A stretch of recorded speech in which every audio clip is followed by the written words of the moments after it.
Assalamualaikum warahmatullahi wabarakatuh. Perkenalkan, saya Amelinda Widiasari, NIM A4101701244. Pada video kali ini, saya akan membahas mengenai materi dari perbandingan atau rasio. Perbandingan atau rasio adalah membandingkan dua besaran nilai atau lebih dari suatu besaran yang sejenis dan dinyatakan dengan cara yang sederhana. Berarti arti kata dari perbandingan ini kita mempunyai beberapa pokok seperti kata membandingkan. Kemudian kita punya dua besaran, di mana dua besaran itu harus sejenis dan juga dinyatakan dengan cara yang sederhana. Untuk selanjutnya yaitu cara menyatakan suatu perbandingan.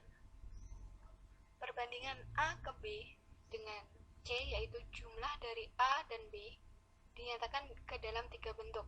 Yang pertama, dua bilangan yang dipisahkan oleh titik dua, di mana titik dua ini dalam perbandingan biasanya dibaca banding. Berarti dari perbandingan A ke B dengan C sama dengan A ditambah B, kita dapat tuliskan dengan cara menyatakan perbandingan yang pertama yaitu A titik 2B, di mana titik 2 tadi kita baca sebagai banding, berarti kita bisa baca A banding B. Misalnya saja 1.23 berarti kita bisa baca menjadi 1 banding 3. Kemudian, untuk cara menyatakan perbandingan yang kedua, kita bisa menggunakan pecahan. Di mana pada materi-materi sebelumnya kita sudah membahas mengenai pecahan. Jadi pecahan di sini juga sangat dibutuhkan dalam menyatakan suatu perbandingan. Jika ada perbandingan A ke B dengan C sama dengan A ditambah B, dengan menyatakan perbandingan cara kedua, yaitu A per C, di mana A merupakan pembilang dan C merupakan penyebut. Misalnya saja seperti 2 per 3, 3 per 5, dan lain-lain. Kemudian, untuk cara menyatakan perbandingan yang ketiga, kita punya dua bilangan yang dipisahkan oleh kata dari. Berarti, perbandingan A ke B dengan C sama dengan A tambah B, kita bisa tuliskan menjadi A dari C. Dari situ, contohnya seperti 2 dari 5, 2 dari 4, 2 dari 3, dan lain-lain. Agar dapat lebih memahami dari materi yang sudah dijelaskan, kita akan langsung masuk ke contohnya saja. Kemudian, untuk contohnya, di mana saya punya pernyataan penerimaan peserta didik baru kelas 7 di SMP Sukajaya tahun pelajaran 2019-2020 terdapat 150 siswa, di mana peserta didik baru tersebut terdiri dari 100 siswa perempuan dan 50 siswa laki-laki.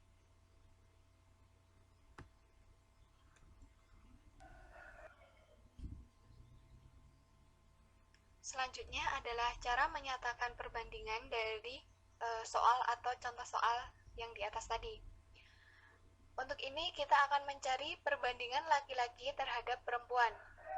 Tadi sudah diketahui bahwa kemudian kita misalkan A itu laki-laki sama dengan 50. Kemudian B itu perempuan sama dengan 100. Untuk C itu jumlah dari A dan B, atau jumlah dari siswa laki-laki dan perempuan. Kita punya atau sudah diketahui bahwa C adalah 150. Kemudian, untuk cara menyatakan perbandingan yang pertama yaitu perbandingan siswa laki-laki terhadap siswa perempuan yaitu 1 banding 2. Di mana 1 banding 2 ini kita peroleh dari laki-laki banding perempuan, di mana laki-laki 50, perempuan 100. Tak lupa kita perbandingan itu dinyatakan ke dalam bentuk yang sederhana. Berarti 50 banding 100 ini kita sederhanakan menjadi 1 banding 2. Selanjutnya, untuk cara menyatakan perbandingan yang kedua yaitu dengan menggunakan pecahan. Berarti kita punya 1 per 3 dari siswa kelas 7 SMP Sukajaya adalah laki-laki, di mana 1 per 3 ini kita peroleh dari jumlah laki-laki per total, di mana jumlah laki-laki itu 50, per totalnya itu adalah C, yaitu 150, berarti kita punya 50 per 150. Kemudian kita perkecil nilai 50 per 150 itu menjadi 1 per 3. Jadi pecahan yang kedua itu adalah 1/3. Untuk cara menyatakan perbandingan yang ketiga yaitu kita tinggal baca dari cara menyatakan perbandingan pecahannya.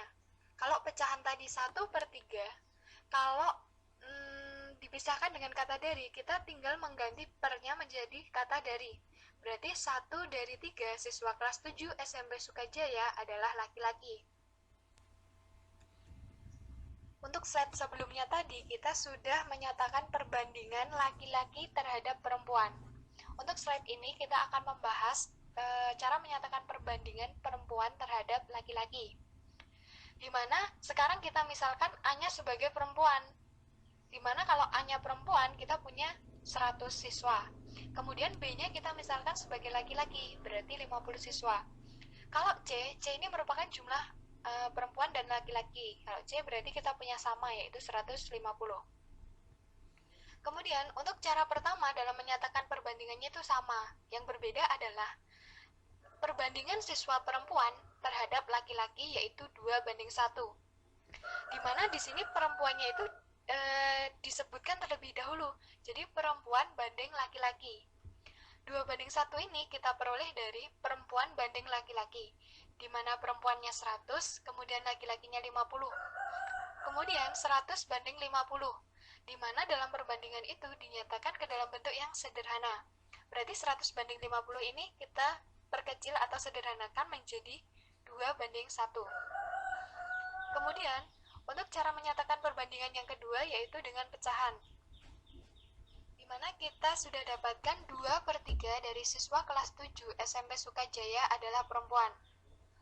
Berarti kita 2/3 ini kita peroleh dari perempuan per jumlah total sama dengan jumlah perempuannya kan ada 100 per totalnya 150. Berarti kita punya 100/150. Kemudian kita perkecil menjadi 2/3. Berarti yang kedua tadi cara menyatakan perbandingannya adalah 2/3 dari siswa kelas 7 SMP Sukajaya adalah perempuan. Kemudian untuk cara menyatakan perbandingan yang ketiga itu sama seperti yang sebelumnya, hanya saja kita membacanya dari cara menyatakan perbandingan yang kedua ini. 2/3 kita baca menjadi 2/3. Kata pernya kita ubah menjadi dari, berarti 2/3 siswa kelas 7 SMP Sukajaya adalah perempuan. Kemudian untuk kesimpulannya, dari kata perbandingan kita bisa artikan menjadi beberapa kata. Yang pertama yaitu membandingkan dua besaran, kuantitas harus sama atau sejenis, dan sederhana. Kemudian, untuk cara menyatakan perbandingan, kita punya 3 cara menyatakannya. Yang pertama, dengan tanda titik 2, atau dalam perbandingan, biasanya tanda titik 2 dibaca dengan banding. Kemudian untuk yang kedua, yaitu dengan menggunakan pecahan. Yang ketiga, dari pecahan itu, kita bisa tuliskan menjadi kata dari. Penyelesaian contoh soal di atas tadi, kita bisa simpulkan bahwa urutan dua bilangan dalam menyatakan perbandingan itu sangatlah penting. Di mana tadi perbandingan laki-laki terhadap perempuan dan perbandingan perempuan terhadap laki-laki itu memiliki penyelesaian yang berbeda. Oleh karena itu, urutan-urutan yang berbeda memiliki arti yang berbeda pula. Apabila bilangan-bilangan perbandingan dipertukarkan, maka akan memberikan penafsiran yang berbeda pula. Contohnya saja, perbandingan laki-laki dan perempuan tadi kita sudah dapat selesaikan 1/2. Kalau kita tuliskan 2/1, maka akan memiliki penafsiran yang berbeda atau maknanya akan berbeda. Di mana 2/1 itu adalah perbandingan perempuan terhadap laki-laki. Berarti urutan itu sangat penting. Jadi kita tidak boleh mengubah-ubah urutan dalam perbandingan. Demikian video yang dapat saya sampaikan dan penjelasan yang dapat saya paparkan. Terima kasih atas perhatiannya. Semoga video ini bermanfaat. Apabila ada kesalahan kata maupun tampilan dalam video ini, saya mohon maaf. Terima kasih dan wassalamualaikum warahmatullahi wabarakatuh.